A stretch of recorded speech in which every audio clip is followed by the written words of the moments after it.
बादशाह ने ऐलान करवाया कि जो कोई शहजादियों के रक़्स का पता लगाएगा, इसे अपनी पसंदीदा शहजादी से शादी करने का मौका मिलेगा और वो मेरे मरने के बाद बादशाह भी बना दिया जाएगा, और अगर वो 3 दिन में इस राज का पर्दाफाश न कर पाया तो इसे मौत की सज़ा दे दी जाएगी।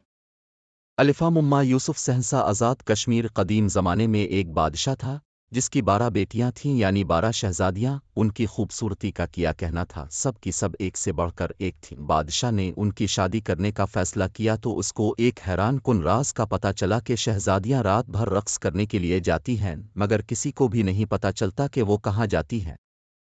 बादशाह बहुत परेशान था। उसने किले के सब दरवाजे बंद करवा दिए ताकि शहजादियां बाहर ना जा सके, लेकिन उसकी तमाम कोशिशें नाकाम हो गईं। वो परेशान था कि आखिर माजुरा किया है। ये खबर रियासत में हर तरफ फैल गई। एक शहजादा आया जो रक़्स के राज का पता लगाना चाहता था। उसने कहा, मैं आपकी पड़ोसी रियासत का शहजादा हूँ और शहजादियों के रक़्स का पता लगाने आया हूँ। बादशाह ने इसका इस्तकबाल किया। रात का खाना खाने के बाद इसे शहजादियों के कमरे के साथ वाला कमरा सोने के लिए दे दिया गया।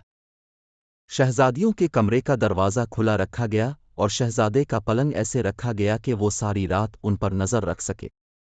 रात को शहजादियां इसके लिए शरबत लेकर आईं, जिसको पीते ही इसे नींद आ गई। जब इसकी आंख खिली तो शहजादियां रक़्स करके वापस आ चुकी थीं। तीनों दिन ऐसे ही चलता रहा। चौथे दिन जब शहजादा बादशाह के सामने हाजिर हुआ तो उसके पास बादशाह के सवालों का कोई जवाब न था। बादशाह ने इसे मौत की सज़ा दे दी। यूं ही बहुत से लोग आए लेकिन सब नाकाम रहे। फिर एक दिन एक ज़ख्मी सिपाही अपनी किस्मत आजमाने बादशाह की रियासत की तरफ चल पड़ा।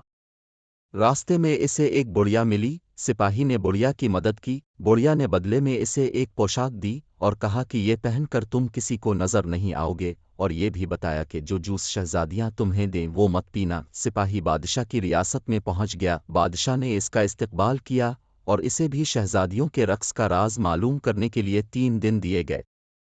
रात को बड़ी शहजादी उसके लिए जूस लेकर आए।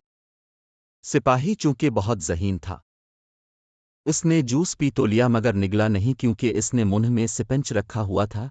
जैसे ही शहजादी कमरे से बाहर निकली उसने सिपंच मुंह से निकाला और सोने की अदाकारी करने लगा। शहजादियां इसको सोता देखकर खुश हुईं और रक़्स करने के लिए तैयार हो गईं।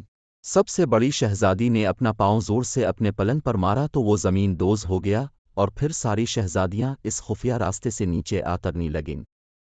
सिपाही ये सब देख रहा था। उसने बुढ़िया की दी हुई पोशाक पहन ली और उनका पीछा करने लगा। आधा रास्ता आतरने के बाद छोटी शहजादी को शक हुआ कि शायद कोई इसके पीछे है, मगर पोशाक की वजह से सिपाही किसी को भी नजर नहीं आ रहा था। फिर वो सबसे खूबसूरत हिस्से में पहुंच गई जहां दरख्तों पर लगे पत्ते चांदी के थे। सिपाही ने सबूत के लिए एक पता तोड़ लिया। इसके तोड़ते ही एक जोरदार आवाज आई जिससे सब डर गईं। आगे सब पते सोने के थे। सिपाही ने एक सोने का पता भी तोड़ लिया और आगे जाके एक हीरा भी सबूत के लिए ले लिया।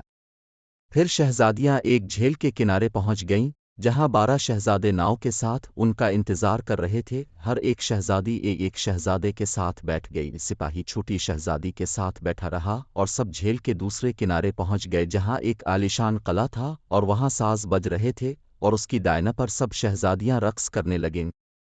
सुबह 3 बजे तक ये सब चलता रहा जब तक उनके जूतों में छेद हो गए, और फिर सब वापस आ गईं और सिपाही भी जल्दी से भागकर अपने कमरे में जाकर सो गया कि किसी को शक ना हो। ये सिलसिला कई दिन तक चलता रहा। सिपाही उनका ताक़ुब करता रहा और सबूत भी लाता रहा और उनसे पहले ही आकर सो भी जाता, यूं किसी को शक भी नहीं हुआ।